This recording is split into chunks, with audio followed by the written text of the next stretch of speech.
Oke, kira-kira sebulan yang lalu saya kan beli keyboard bekas MX Keys Mini. Jadi saya beli bekas karena memang harga barunya mahal sekali ya, 1,7 juta. Dan ada yang jual bekas di Batam, itu harganya 750.000 aja. Jadi saya beli di sana, berharap kondisinya cukup bagus untuk saya pakai. Walaupun memang di deskripsinya itu memang kondisinya nggak bisa dibilang baru, memang karena bekas ya, dan juga ada baretan-baretan cutter gitu ya.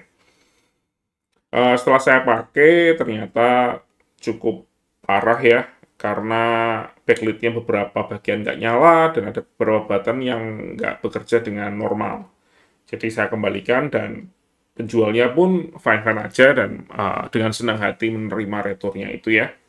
Jadi ketika boleh diretur dan saya kirim, saya langsung beli baru karena saya suka sekali dengan feel ngetiknya. Dan akhirnya saya beli ini ya. Ini adalah Logitech MX Keys S.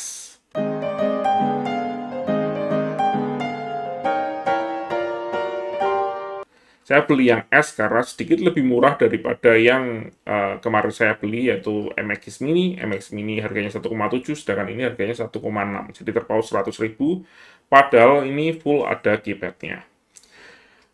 Selain itu saya juga beli yang warna putih, berharap agar lebih baik daripada yang warna hitam. Karena yang kemarin waktu saya coba yang warna hitam, itu tulisannya, itu kan keypadnya warnanya abu-abu tua ya, dan abu-abu muda lebih tepatnya.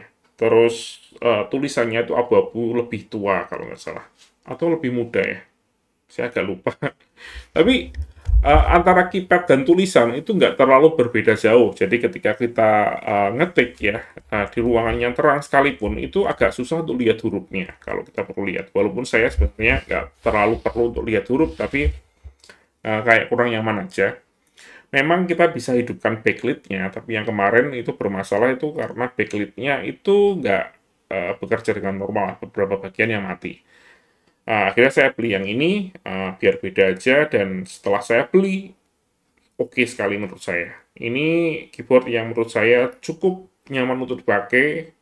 Untuk harganya yang 1,6 menurut saya sedikit kemahalan, tapi tetap worth it ya, karena buat saya ini keyboard terbaik untuk non-mechanical menurut saya. Dan saya happy sekali dengan pembelian ini. Beberapa catatannya ketika saya beli ini, yang pertama adalah FN-nya ada di sebelah kanan. Jadi ini agak aneh sekali ya. Karena biasanya ya di semua laptop yang saya pakai itu FN itu selalu di sini ya. Jadi Ctrl FN Start Alt gitu ya. Jadi biasanya urutannya seperti itu dan keyspace. Sedangkan di sini FN-nya di sebelah kanan. Jadi ini Ctrl Start Alt Space Alt baru FN. Ini bikin jadi agak kurang nyaman sih ya, karena sudah terbiasa ada FN di sebelah kiri, dan sekarang jadi ada di sebelah kanan. Selain itu, karena saya nggak terbiasa menggunakan keyboard full seperti ini ya, walaupun saya dulunya pakai keyboard seperti ini, saya sering sekali salah ketik di sini, apalagi ketika mencet backspace itu salah kepencet insert atau delete yang ada di sini ya. Um, tapi dengan penyesuaian ya, setelah 2 minggu, sekitar 2 mingguan pakai, sudah nggak sering terjadi hal seperti itu lagi. Um, Apalagi ya yang perlu dicatat ya, kayaknya nggak ada yang perlu dicatat ya. Menurut saya sih semuanya berjalan dengan cukup baik ya, nggak ada masalah sama sekali.